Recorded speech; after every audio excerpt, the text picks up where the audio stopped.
Meanwhile, today, I want to welcome to the studio the Vice President of Battle Creek Unlimited, Joe Sobieralski, who's with us for this half hour. Good morning, Joe. Good morning. Thanks for having me. Thanks for the time today. We appreciate that very much. Changes have been in the wind, and, well, give us a notion for how things are today. Things have calmed down. You're in an interim position of sorts, and away we go. Yeah, things have calmed down. We've set some direction. We're moving forward. We're going to focus on taking care of some items here in the next 90 days to really free up our time to move forward after that. We're going to focus on the missile defense. We're going to focus on our retention and attraction efforts foremost, and we're going to build some relationships and take care of some other things and just move the organization forward. Yeah, where's the missile defense potential for us right now? This thing has been in the works for a while, but kind of in the background as all those T's try to get crossed here. Yeah, so there's a handful of sites, Fort Custer being one of those. The environmental review process, which has taken place the last couple years, if not longer, that process is being wrapped up with some public comment. And then essentially the reports will be submitted to Congress, and until an administration decides to act, it'll kind of be in that phase. It's up to Congress to decide. Some months ago, we talked with Congressman Fred Upton about it, and he seemed very confident that Battle Creek was number one on this list, and there was no way, or very minute potential for this to get knocked off the top of the list, that we were there. You feel that confident? From the limited knowledge that I have with the project, I think it's if you pull all the pieces together, it's a very competitive site. Mm-hmm. If Fred said that, I would believe that. Yeah, right. He seems to be in the know on these things, doesn't he? All right, so that's encouraging. How do you feel about the attractiveness of our area in general to attract what we need here? Well, that's an interesting question, because that's one of the reasons I came to this organization before the phase that we're in right now. I came here with some economic development experience and seeing what the Fort Custer Industrial Park offered, all the amenities, all the infrastructure, and the tools that have been put in place to offer companies. I think it's a huge asset. It's what attracted me here, and I think we got a lot of pieces of the puzzle to help attract future investment here. We're talking with Joe Sobieralski. He's Vice President with Battle Creek Unlimited. Take a break. Come back in a moment on WBCK. Hey, Joe Sobieralski is here, Vice President at Battle Creek Unlimited, for the half hour.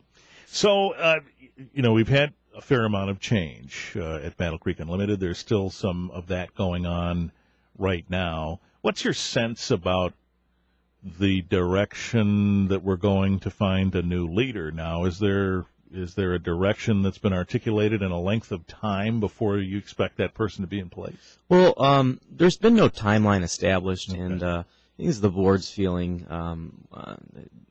John Gallagher had alluded to it in the article yesterday in the paper that we're going to take a little bit of a rest here for the next 45 to 90 days. Let staff get some of this under their feet, and then we'll establish a timeline for finding the new replacement. Mm-hmm. So what's your role then? I mean, your position and another one were filled fairly recently. Correct. So how do you fit into the grand scheme of things now? Well, I guess I'm kind of playing double duty right now. Yeah, so, right. I was doing the retention and attraction in the organization, along with some other things, the direct investment fund. So now I'll just take on an additional role as kind of directing staff on the day-to-day operations and some prioritizing some of the items we need to work on. That'll be the short term. So double duty. Yeah, all right. It's interesting because much of what we've heard about the nature of this kind of business recently, the modern viewpoint on it is we need to collaborate more as a region, for example. And I think Jim Hettinger was quoted fairly recently, the longtime Battle Creek Unlimited director, is saying, I don't know if we need to do that so much. What is the global perspective that you see on that? Do we need to be palsy with entities like BCU that are nearby? Yeah, I think there's truths to all of that. I think you got to take a little bit from everything, or from a little piece from every little perspective.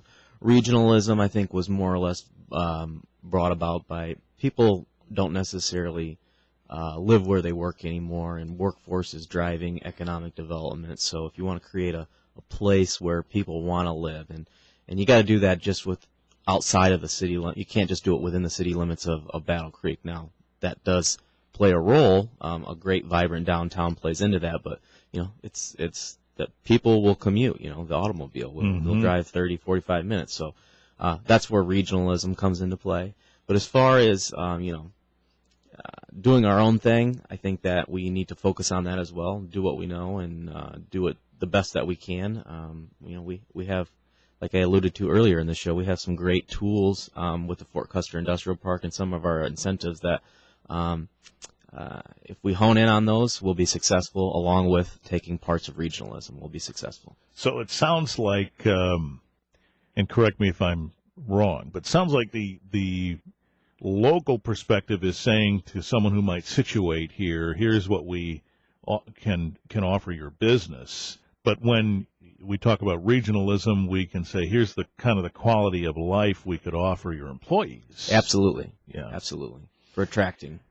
Yeah. What's the biggest challenge that you think we have here? What are some of the things you hear when we're trying to compete with other areas that we might have to work on?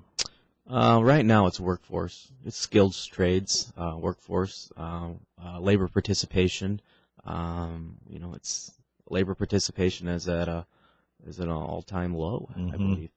Well, and we've talked on several occasions with some regional experts who've alluded to that, and in fact done more to allude to it. They've said it. We don't have enough skilled trades expertise to fill the positions we have. These are generally high-paying positions. If we could just attract those folks or train them. And so we've heard about the tech center expansion with KCC and so on. Will that happen fast enough for this? It's a help, but this is a process that it's an educational process. Kids need to be exposed to these types of things in elementary school, junior high, all the way through high school, because sometimes by the time they get to high school, they've already made up their mind of the route they want to go. So we just need to expose them. It's an educational process. Let them know that there are some good paying jobs out there that you can essentially get into right away without having the burden of a lot of college debt. So I think that's primarily what we need to focus on is early education on the process. Of course, that early education is work that pays off later. Yes. Yeah. Is there something we could be doing that could help the lack of expertise in these areas right now?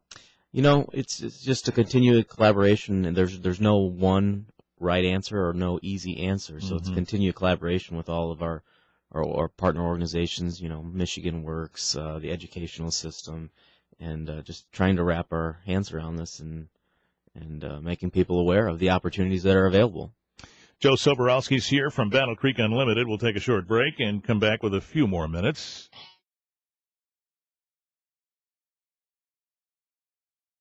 Joe Sobieralski's here with Battle Creek Unlimited. So, workforce, that's a challenge, and we're trying to overcome that right now. When there's an organization like Battle Creek Unlimited, and there is a sense that there's been change going on, does that work against us at all?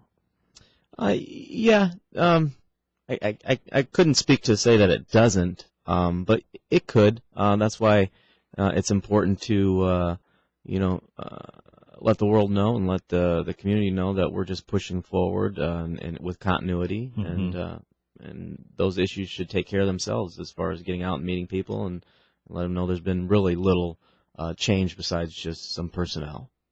In you don't have to give a hard, concrete number here, but in terms of interest that comes in versus interest that you drum up as an organization, what's the balance of that? Do we see more qualified leads on new business situating here because we've gone and sought it out, or because it's come to us with inquiry? I would say with my time here, I would say it's probably 60-40, 70-30, with us actually going out and getting it, being of the higher percentage. Yeah, so we've got to do the work a lot of the time. Yes, we got to get out and beat feet and meet people. I think anybody in sales would probably say the same thing. You can't just sit back and wait for it to come to you. Yeah, it doesn't always work that way. So, how do you identify that? I mean, you just go to Google. Who's growing? I mean, how do you find that out?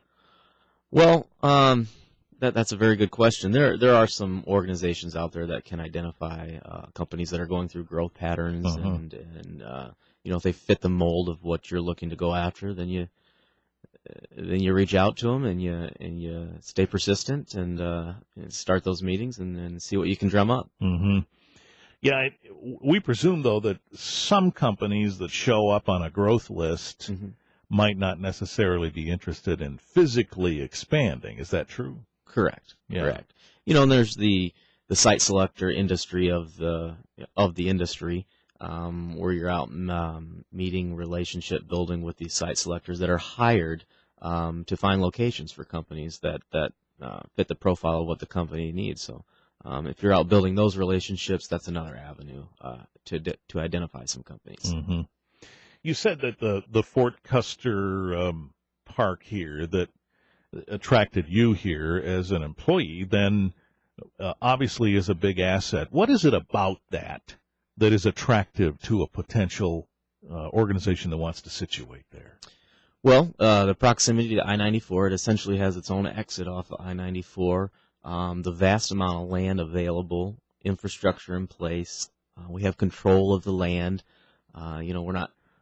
We're not out negotiating with a third party, a farmer that may own the land. We have control of the land through the BC TIFA, and we have essentially incentives on top of what the state might be able to offer, which are very good. So all of those pieces put together make it a very attractive park.